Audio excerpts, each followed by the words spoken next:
हमेशा सच के साथ।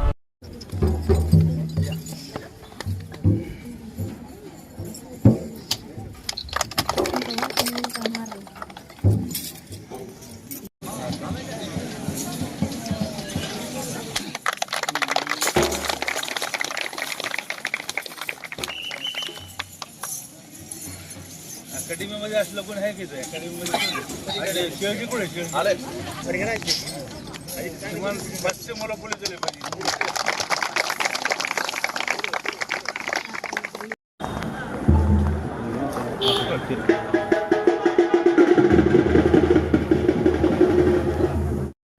आपल्या सर्वांच्या समोर होत आहे. कारण हे उंच आवाज वगैरे असलं तरी का हिमालय एवढे असावे लागते. आणि या नदीच्या साठी क्रीडेच्या या पवित्र मैदानातून या वातावरणातून त्याच्या जीवनात यशोगाथा घडावी आणि म्हणून त्या यशोगाथेतून प्रकाश आपल्याला मिळावा. आणि म्हणून या क्रीडा उद्याच्या प्रसंगी ही विचाराची ज्योत मान्यवर या ठिकाणी प्रकाशित करत आहेत. सर्व मान्यवरांच्या हस्ते आणि या ज्योतीच्या उजेडाने सर्व खेळाडूंना आपलं भविष्य घडवायचं आहे.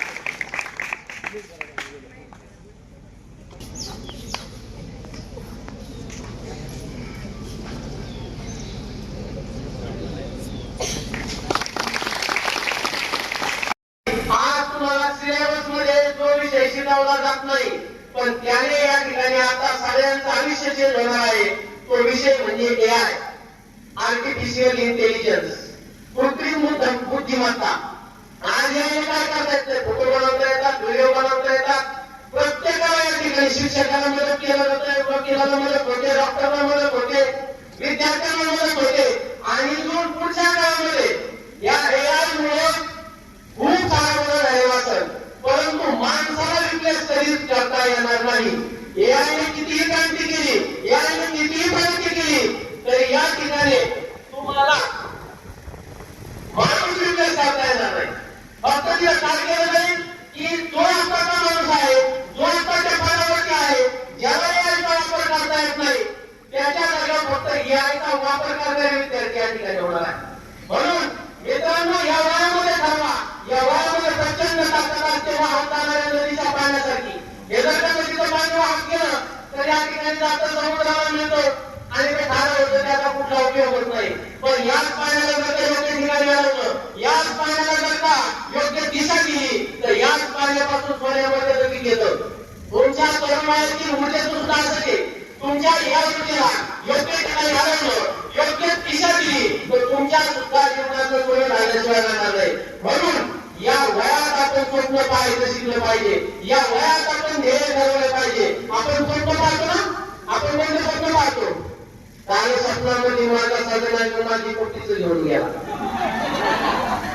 किंवा मेरी सपनों की राणी कब आएगी तू, असलं स्वप्न पाहायचं नाही. डॉक्टर APJ अब्दुल कलाम सांगतात dream is not that when you sleep, dream is in that you don't have to sleep. हे स्वप्न पाहायचंय, त्या स्वप्नाचा आपल्याला पाठलाग करायचंय. हे म्हणजे ध्येय. ते ध्येय आपल्या डोळ्यासमोर असलं पाहिजे. आणि जे मुलं ध्येय, ज्या लोकांच्या समोर ध्येय असतं ना, जे लोक ध्येयाला डोळ्यासमोर ठेवून चालतात ते या ठिकाणी सतत धडपडत असतात. समाजाच्या दृष्टीने ती धडपडतात कारण ती पडत असतात. हे अकॅडमीमध्ये कोरोनाची पुस्तक 2 वर्षापूर्वी आजमीला अकॅडमी सुरू झाली आणि जवळपास 250 लोक पोलीस झालेले आहेत, मुली पण झालेल्या आहेत. मुलींना पण माझी विनंती आहे की त्या 10वीच्या नंतरच्या 11वी-12वीच्या मुली आहेत किंवा मग कॉलेजच्या मुली आहेत आणि ज्यांची उंची वगैरे चांगली, या मुलींनी सुद्धा अकॅडमीमध्ये यावं. आजच्या अकॅडमीमध्ये जवळपास 70-80 मुली रोज पहाटे येणार आहेत आणि त्याच्या खूप भरती झालेल्या आहेत. तसं इथे कड्यामध्ये सुद्धा, कडा परिसरामध्ये सुद्धा मोठ्या प्रमाणामध्ये भरती पोलीसमध्ये, SRP मध्ये, BSF मध्ये, स्पर्धात्मक परीक्षेमध्ये व्हावी हा त्याच्या पाठीमागचा उद्देश आहे. आपल्याकडं बरेच प्रत्येक कॉलेजला मोठमोठे ग्राउंड आहेत. तसं राष्ट्रीय मोठं ग्राउंड आहे, कड्याला आहे. धानोऱ्यात मागच्या आठवड्यात आपण उद्घाटन केलेलं आहे आणि धानोऱ्याला सुद्धा आता किती मुलं आहेत धानोऱ्याला? 25 मुलं रेग्युलर, 25 मुलं रेग्युलर येतात आणि काही मुली येतात. तर आपल्याकडे सुद्धा शेळके आहेत, शेळके आणि मुस्ताक पानसरे यांनी तर त्याच्यामध्ये लक्ष घालावं. ग्रामीण भागातले जे मुलं आहेत त्यांना कुठेही जॉब मिळण्याची शक्यता नाही, त्यांचा अभ्यासाचा कच्चा आहे, त्यांना डॉक्टर इंजिनियर होता येत नाही. त्या लोकांनी या अकॅडमीमध्ये प्राधान्याने भाग घ्यावा, कारण त्यांना तिथे संधी.